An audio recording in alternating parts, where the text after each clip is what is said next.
Salahaldin International School recently completed its Cognia, formerly known as Advanced Ed, accreditation review process.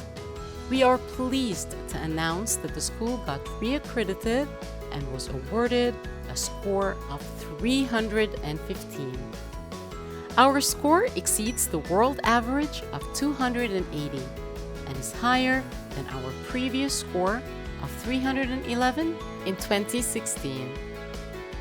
Based on the review of the collected evidence and interviews with SIS leadership, administration, teachers, students, and parents, the Cognia team measured and rated our effectiveness in 3 domains: leadership, learning, and resources.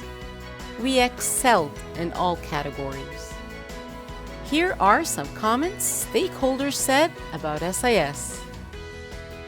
Leaders make me feel like I'm the only parent in the school. Parent can't be uninformed.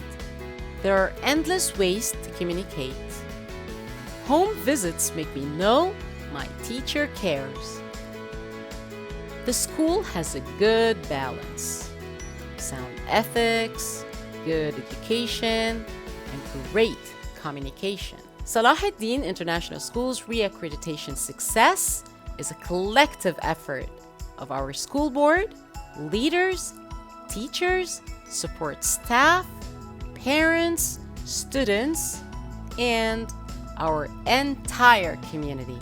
We are proud of our outcome and will continue to be dedicated to excellence in education.